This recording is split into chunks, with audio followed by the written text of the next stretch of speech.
దేవుని నామానికి స్తోత్రం. అందరికీ వందనాలు. ప్రాక్టికల్ క్రిస్టియానిటీ అనే సిరీస్కు మిమ్మల్ని అందరినీ కూడా మన ప్రభు అయిన యేసుక్రీస్తు నామంలో ఆహ్వానించుచున్నాను. ఇప్పటి వరకు మనం యేసుక్రీస్తు ప్రభు చేసిన 5 సూచక క్రియలను ధ్యానం చేసాము. 6వ సూచక క్రియ, ఒక బార్న్ బ్లైండ్ మ్యాన్ని యేసు ప్రభు స్వస్థపరిచినట్లుగా ఈ జాన్ చాప్టర్ 9లో, యోహాను సువార్త 4వ అధ్యాయంలో మొదటి 8 వచనాల్లో రాయబడి ఉంది. అయితే ఈ యొక్క సూచక క్రియకు సంబంధించినటువంటి విషయాలను, సూచక క్రియను మనం ధ్యానం చేసే దానికంటే ముందుగా what is the purpose of suffering? అసలు మానవులు ఈ విధంగా కష్టపడటానికి, బాధపడటానికి, ఈ వ్యాధులు, బాధలు ఇవన్నీ కూడా రావడానికి కారణం ఏంటి అనే దానిని మనం ధ్యానం చేద్దాం. Let us pray. పరిశుద్ధుడా, మా ప్రియ రక్షక, మా ప్రభువా, మమ్మలను, మా ప్రియులను ప్రేమించి ఎంతవరకు కూడా ఈ ప్రాక్టికల్ క్రిస్టియానిటీ సిరీస్లో గాస్పుల్ అకార్డింగ్ టు సెయింట్ జాన్లోని అంశంలను ధ్యానించడానికి కృప చూపిస్తున్నందుకై స్తుతులు చెల్లిస్తూ, ఈరోజు మేము అత్యంత ప్రాముఖ్యమైన అంశాన్ని కూడా నాయన ధ్యానం చేయాలని అనుకుంటున్నాము. మీ యొక్క సన్నిధిని మాకు తోడుగా ఉంచండి. పరిశుద్ధాత్మ నడిపింపుతో మేము అన్ని విషయములను అర్థం చేసుకున్నట్లు, మా జీవితంలోకి అన్వయించుకున్నట్లుగా కృప చూపించమని క్రీస్తు యేసు పరిశుద్ధ నామములో ప్రార్థిస్తున్నాం తండ్రి. ఆమేన్. జాన్ చాప్టర్ 9 verses 1 to 8 వర్సెస్లో యేసు ప్రభు చేసినటువంటి మరి ఒక సూచక క్రియను మనం గమనిస్తాము. ఆయన మార్గమున పోవుచుండగా పుట్టుగ్రొడ్డి అయిన ఒక మనుష్యుడు కనబడెను. ఆయన శిష్యులు, బోధకుడా, వీడు గ్రొడ్డివాడై పుట్టుటకు ఎవడు పాపం చేసెను? వీడా, వీని కన్నవారా అని ఆయనను అడిగారు. సో ఒక ప్రశ్న వారిని వేశారు. మనకి కూడా అనేకమైనటువంటి ప్రశ్నలు క్రైస్తవులకు వస్తూ ఉంటాయి.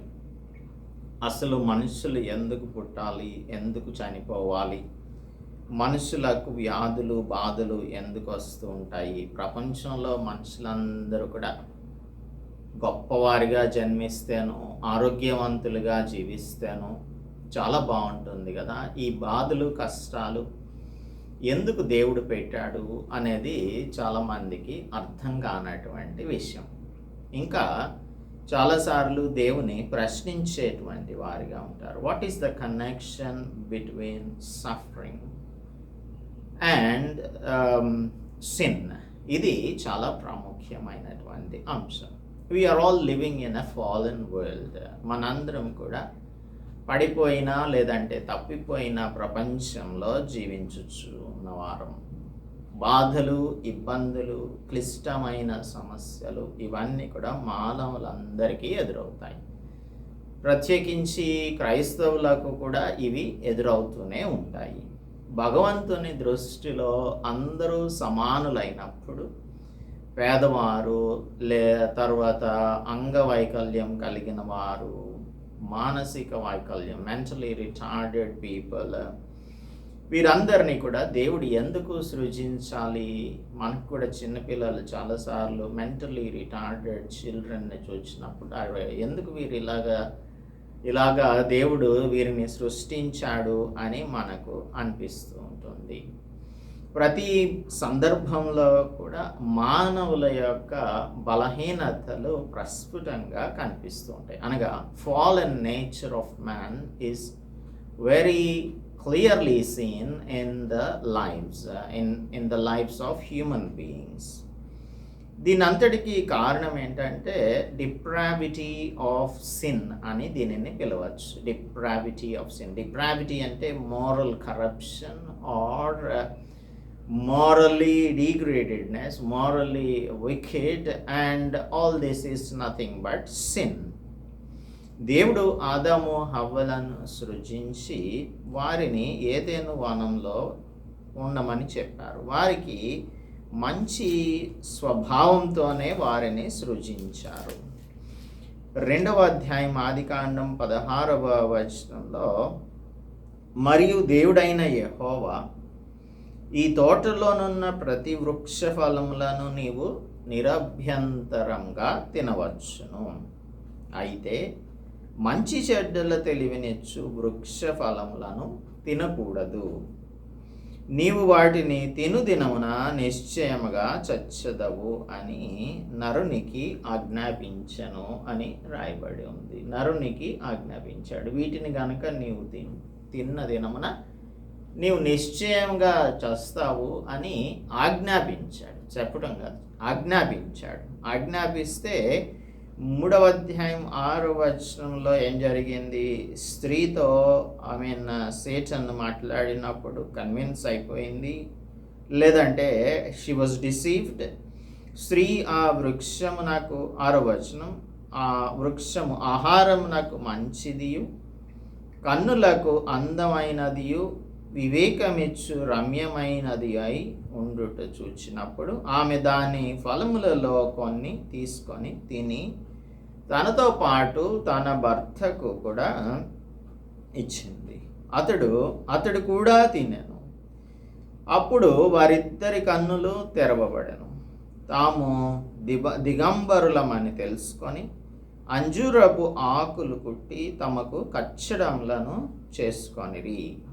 ఈ విధంగా దేవుడు చెప్పినది వారు మీరారు, లేదంటే అతిక్రమించారు. దే ట్రాన్స్గ్రెషన్ అనేది ఇక్కడి నుంచి స్టార్ట్ అయింది. అందుకనే మనుషులకు 3:16లో చెప్పబడినట్లుగా వేదన, వాంఛ, 3:17లో చెప్పబడిన రీతిలో శాపం, ప్రయాస, చెమట, ఇవన్నీ కూడా ప్రాప్తించాయి. అలాగే నీవు మన్నే గనక తిరిగి నీవు దానికి మంటికే చేరుతావు. 19వ వచనంలో నీవు మన్నే గనక తిరిగి మన్నైపోదువు అని దేవుడు చెప్పాడు మానవునితో. This is the man's ఫాలెన్నెస్.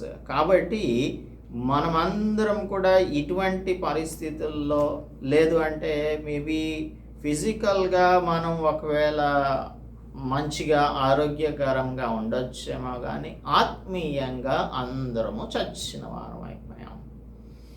మరి దీనికి పరిష్కారం ఏంటి అని దేవుడు ఆలోచన చేశాడు. ఆలోచన చేసి యేసు ప్రభువుని ఈ లోకంలోనికి పంపించారు.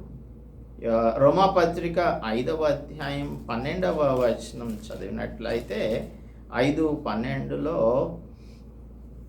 ఇట్లుండగా ఒక మనుష్యుని ద్వారా పాపము ద్వారా మరణమును లోకములో ఎలాగు ప్రవేశించెనో, అలాగుననే మనుష్యులందరూ పాపం చేసినందున మరణము అందరికీ సంప్రాప్తమైంది. సో ఆడమ్ వలన లోకంలోనికి పాపం వచ్చింది, పాపం ద్వారా మరణం వచ్చింది. ఇప్పుడు మరి ఒక వ్యక్తి పుట్టిన ఈ లోకంలో జన్మించిన ప్రతి మానవుడు కూడా మరణించాల్సి ఉంటుంది. అప్పుడు దేవుడు ఏం చేశాడు అంటే మన డిఎన్ఏలో కొన్ని వ్యాధులు వచ్చేలాగా ఆయన చేశాడు. ఇప్పుడు లైఫ్ స్పాన్ ఇంత అని 120 ఇయర్స్కి తగ్గించబడింది అని ఆదికాండం చెప్తుంది. 120 ఇయర్స్లో మనిషి చనిపోవాలి అంటే ఖచ్చితంగా వ్యాధులు రావాల్సి ఉంటుంది. అందువలన మనకు ఈ బాధలు, కష్టాలు అన్నీ కూడా వస్తున్నాయి అనేది మనం ఈ ఫాలెన్ నేచర్ వలననే ఇవన్నీ వస్తున్నాయి అనేది మనం ఆలోచన చేయాలి, లేదంటే మనం నమ్మాల్సి ఉంటుంది. అయితే దేవుడు ఏం చేశాడు అని అంటే వీటన్నింటికి కూడా విరుగుడు కావాలి కదా, వీటన్నింటి నుంచి విడుదల కావాలి. కాబట్టి యేసు ప్రభువు కొరింథీయులకు రాసిన మొదటి పత్రిక 15వ అధ్యాయం 22వ వచనం, ఆదామునందు అందరూ ఎలాగు మృతి పొందుచున్నారో అలాగుననే క్రీస్తునందు అందరూ బ్రతికింపబడుదురు. కాబట్టి ఇప్పుడు దేవుడు మనలను బ్రతికించాలి. ఒకటి ఈ లోకంలో జన్మించిన ప్రతి మానవుడు కూడా మరణించాలి కాబట్టి వ్యాధులు వస్తాయి, బాధలు వస్తాయి, దానికి రిలేటెడ్గా బాధలు వస్తాయి. సో ఒక టైం అయిపోయిన తర్వాత మనలను దేవుడు పరలోక రాజ్యమునకు అనగా నిత్య జీవమునకు మనలను ఆయన తీసుకొని వెళ్ళాలి అని అంటే మనం యేసు ప్రభువుని అంగీకరించాలి. యేసు ప్రభువుని అంగీకరించినప్పుడు నిశ్చయముగా నీవు చచ్చెదవు అని చెప్పాడు కదా. ఆ విధంగా చచ్చిన మనందరం కూడా చనిపోయినటువంటి వారం అయిపోయాము. ఆత్మీయంగా మరణించాము. ఆత్మీయంగా మరణించిన మనలను ఆయన రక్షించటం కోసం, లేదు అంటే మనకు జీవాన్ని ఇవ్వడం కోసం యేసు ప్రభువు తన యొక్క ప్రాణమును సిలువలో అర్పించారు. సో ఇది దీని యొక్క బ్యాక్గ్రౌండ్. కాబట్టి ఇప్పుడు మనుషులు కొందరు గ్రుడ్డివారిగా జన్మిస్తూ ఉంటారు, కుంటివారిగా జన్మిస్తూ ఉంటారు, వ్యాధితో జన్మిస్తూ ఉంటారు. ఇదంతా కూడా దేవుని యొక్క సృష్టిలో భాగంగా ఉంటుంది. మనం యాక్ట్స్ చాప్టర్ 3లో చూసినట్టయితే అపొస్తలుల కార్యముల గ్రంథం 3వ అధ్యాయం 2వ వచనంలో పుట్టినది మొదలు కుంటివాడైన ఒకడు శృంగారం అనే దేవాలయం వద్ద భిక్షం అడుక్కునేవాని ఉన్నాడు. He was Born blind. అదేవిధంగా అపొస్తలుల కార్యముల గ్రంథంలోనే 14వ అధ్యాయంలో ఒక క్రిపుల్ ఉంటాడు. బలహీన పాదములు కలిగినటువంటి వాడు ఒకడు ఉంటాడు. పాల్ అతనిని స్వస్థపరిచినట్టుగా మనం చదువుకుంటాము. 14వ అధ్యాయం 8వ వచనంలో యాక్ట్స్ చాప్టర్ 14 verse 8లో మనము ఇతనిని చూడవచ్చు. లుస్త్రలో బలహీన పాదములు గల ఒకడు ఉండెను. అతడు పుట్టినది మొదలుకొని కుంటివాడై ఎన్నడునో నడవలేక కూర్చుండి ఉండువాడు. సో ఇది ఈ విధంగా కుంటివారు అన్నమాట వీరిద్దరు. ఇప్పుడు మనం చూసేటువంటి ఒక వ్యక్తి పుట్టినది మొదలుకొని గ్రుడ్డివాడైనటువంటి వాడు, పుట్టుగ్రుడ్డివాడు. ఈ పుట్టుగ్రుడ్డివాడు అక్కడ దారిలో ఉంటూ ఉన్నాడు అనేది రాయబడి ఉంటుంది. అయితే మనుషులకు ఆత్మ సంబంధమైన చూపును ఇవ్వగలిగినటువంటి వాడు, శరీర సంబంధమైన చూపును ఇవ్వగలిగినటువంటి వాడు మన దేవుడు. కనుక 146వ కీర్తన 8వ వచనం చెప్తుంది, 146 verse 8, బంధింపబడిన వారిని విడుదల చేయువాడు, యెహోవా గ్రుడ్డివారి కన్నులు తెరవ చేయువాడు అని ఇక్కడ రాస్తున్నాడు. యెహోవా బంధింపబడిన వారిని విడుదల చేయువాడు, గ్రుడ్డివారి కన్నులను తెరవ చేయువాడు. యెషయా గ్రంథంలో మనకి రాయబడి ఉంటుంది 35వ అధ్యాయం 5వ వచనంలో, గ్రుడ్డివారి కన్నులు తెరవబడును, చెవిటివారి చెవులు విప్పబడును, కుంటివాడు దుప్పివలే గంతులు వేయును, మూగవాని నాలుక పాడును అని చెబుతూ ఉన్నాడు. So he is the one who can grant sight unto the blind people.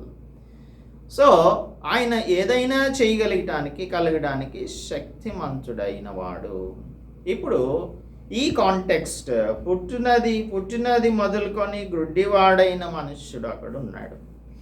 ఇప్పుడు జూయిష్ రబీనికల్ టీచింగ్ ప్రకారం even the embryo can sin, అనగా మానవుని యొక్క ఎంబ్రియో ఉంటుంది కదా, తల్లి గర్భంలో ఉన్నటువంటి పిండం కూడా అది పాపం చేసేటువంటి అవకాశం ఉంటుంది అని ఈ ప్రీనేటల్ సిన్ని గురించి జూయిష్ పీపుల్ చెప్తూ ఉండేటివారు. ప్రీనేటల్ సిన్, మానవులందరూ కూడా పుట్టడానికి ముందుగా అందరి ఆత్మలు కూడా గార్డెన్ ఆఫ్ ఈడెన్లో ఉంటాయి అని, లేదు అంటే 7వ ఆకాశంలో ఒక చోట అన్ని ఆత్మలు ఉంటాయి అని, ఈ ఆత్మలన్నీ కూడా శరీరమును అనుగ్రహించడానికి ముందుగానే అక్కడుండి శరీరం కోసం ఎదురు చూస్తుంటాయి. ఎప్పుడైతే దేవుడు శరీరాన్ని ఇస్తాడో అప్పుడు ఆ శరీరంలోనికి ప్రవేశించుతాయి.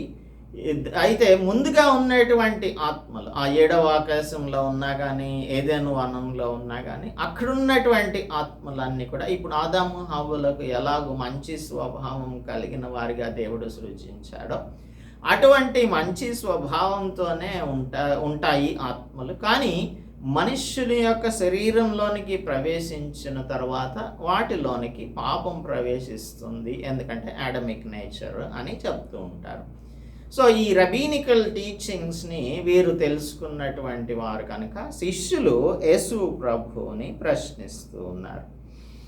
బోధకుడా, వీడు గుడ్డివాడై పుట్టుటకు ఎవడు పాపం చేశాను, వీడా వీని కన్నవారా అని యేసు ప్రభువుని అడిగితే, అప్పుడు యేసు ప్రభు అంటున్నారు, యేసు వీడైనను వీని కన్నవారైనను పాపం చేయలేదు, కానీ దేవుని క్రియలు వీని యందు ప్రత్యక్షపరచబడుటకే వీడు గ్రుడ్డివాడుగా పుట్టెను అని చెప్పాడు. సో ఇక్కడ ఏంటంటే మనుషుల యొక్క పాపం వలన, లేదు అంటే ఫాలెన్ నేచర్ వలన ఆత్మీయంగా గ్రుడ్డివారిగా జన్మిస్తాం మనందరం కూడా.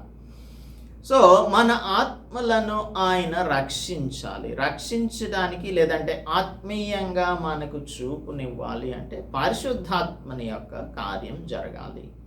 So this is why the born blind was healed in this chapter. Yesu ప్రభు చేసిన ఏ సూచక క్రియ అయినా సరే, ఏ స్వస్థత కార్యమైనా సరే, దాని వెనుక స్పిరిచువల్ మీనింగ్ ఉంటుంది. So now what we have to understand is, we will discuss we will see the details of this sign in the next episode, but now how do we apply this one unto our lives? మన జీవితాలకు ఏ విధంగా అన్వయించుకోవాలి? ఇప్పుడు మనం అనేకమైన విషయాలలో గ్రుడ్డివారిగా ఉంటూ ఉంటాము. ప్రత్యేకించి ఆత్మీయ గ్రుడ్డితనంలో ఉన్నటువంటి వారికి దేవుని యొక్క ఉద్దేశాలు అర్థం కావు. So the Holy Spirit enables us to see what is truth about ourselves. మన ఆత్మీయ స్థితి ఏంటి అనే దానిని ఆయన మనకు బోధిస్తారు. So the very first time the Holy Spirit works in us, వాక్యం చదివినప్పుడు, వాక్యం విన్నప్పుడు దేవుడు మనతో పరిశుద్ధాత్మని ద్వారా మాట్లాడినప్పుడు మన యొక్క పాపపు స్థితి మనకు అర్థమవుతుంది, లేదంటే మన ఫాలెన్ నేచర్ మనకు అర్థమవుతుంది. మీలో ఇప్పుడు వీక్షిస్తున్నటువంటి వారిలో ఎంతమందికి పాప స్థితి అర్థమైంది అంటే అది పరిశుద్ధాత్మని కార్యం. మరి అలాగూ ఎప్పుడో ఒకసారి, that was only the beginning, but is the Holy Spirit teaching you every day what is according to the scripture? పరిశుద్ధాత్ముడు మనకు వాక్యంలోని విషయాలను, సత్యములను బోధిస్తున్నాడా? ప్రతిదినం మన స్థితిని మనకు బోధిస్తున్నాడా? ఇది చాలా ప్రాముఖ్యమైన అంశం. ఏదో ఒకసారి మనలను దేవుడు ఆత్మీయంగా ఇచ్చాడు, అయిపోయింది, ఇంకా we can see ourselves, మన యొక్క పరిస్థితి మనకు బాగా తెలుసు మనం అనుకుంటూ ఉంటాము. ఇంకా ఏమనుకుంటామంటే మనలో పాపం లేనే లేదు అని అనుకుంటూ ఉంటాము. కొందరేమో మీరు పాపం చేసినటువంటి వారు కాబట్టి మీరు యేసు ప్రభు దగ్గరకు రావాలి అని చెప్పినప్పుడు దానిని అంగీకరించలేనటువంటి వారిగా ఉంటూ ఉంటారు. మేమేంటి, మాలో పాపం ఉండడం ఏంటి అని వారు అనుకుంటూ ఉంటారు. అయితే దేవుని యొక్క వాక్యం చాలా స్పష్టంగా చెప్తూ ఉంది. అదేంటంటే మనలో పాపం లేదని ఎవరైనా సరే అనుకుంటే మనలను మనమే మోసపుచ్చుకుంటున్నట్టు. ఇది యోహాను రాసిన మొదటి పత్రిక 1వ అధ్యాయంలో చదువుకుంటాము. 8వ వచనం, మనం పాపం లేని వారమని చెప్పుకొని ఎడల మనలను మనమే మోసపుచ్చుకున్నాం, మరియు మనలో సత్యం ఉండదు. అయితే మనం మన పాపములను ఒప్పుకొని ఎడల ఆయన నమ్మదగిన వాడును నీతిమంతుడును గనుక ఆయన మన పాపములను క్షమించి సమస్త దుర్నీతి నుండి మనలను పవిత్రులనుగా చేయును. మనం పాపం చేయలేదని చెప్పుకొని ఎడల ఆయనను అబద్ధికునిగా చేయువారమగుదము, మరియు ఆయన వాక్యము మనలో ఉండదు. సో దేవుని యొక్క వాక్యం మనతో మాట్లాడాలి ప్రతిదినం. మాట్లాడి మనలో ఉన్న పాపమును అది మనకు తెలియచేస్తుంది. అలా తెలియచేయడం లేదు అంటే మనం ఖచ్చితంగా దేవుని అడగాల్సి ఉంటుంది. What is wrong with me lord? am I not giving opportunity for the Holy Spirit to mend my ways? నా జీవితంలో నా కార్యములను పరిశుద్ధాత్మ దేవుడు హెచ్చరించట్లేదు, నా కార్యములను సరిచేయట్లేదు, పరిశీలించట్లేదు అంటే నేను వాత వేయబడినటువంటి మనసాక్షి కలిగిన దానిగా ఉన్నానా అని ఆయనను అడిగి, ఈ వాక్యం వలన నా యొక్క జీవితంలో నేను చేసినటువంటి వాటిని కరెక్టా కాదా అనే దానిని తెలియపరచమని దేవుని అడగాలి. అప్పుడు ఆయన మనకు ఆ విషయాలన్నింటినీ కూడా ప్రతిదినము తెలియజేస్తారు. ఇది విశ్వాసి చేయవలసినటువంటి పని. So let us pray unto the Lord this morning. దేవునికి మనం ప్రార్థన చేద్దాం. మన మనస్సాక్షులను ఆయన శుద్ధీకరించాలి అని, మనలో ఉన్న చీకటిని ఆయన తీసివేసి, మనలో ఉన్న బ్లైండ్నెస్ని తీసివేసి, ఆయన వెలుగును మన మీద ప్రకాశింపచేసి, మన జీవితం యొక్క పరిస్థితిని అర్థమవునట్లుగా చేయమని అడగాలి. అప్పుడు ఆయన మనలను ఆ విధంగా దర్శించి మాట్లాడి మనల్ని సర్వసత్యంలోనికి నడిపిస్తారు. Let us pray. పరిశుద్ధుడా మా ప్రభువా, మా రక్షక,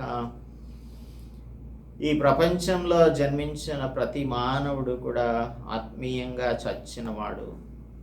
ఆయన టైటస్ చాప్టర్ 3లో ఇదే విషయము రాయబడి ఉంటుంది. వి వర్ ఫూలిష్ వన్స్ అని.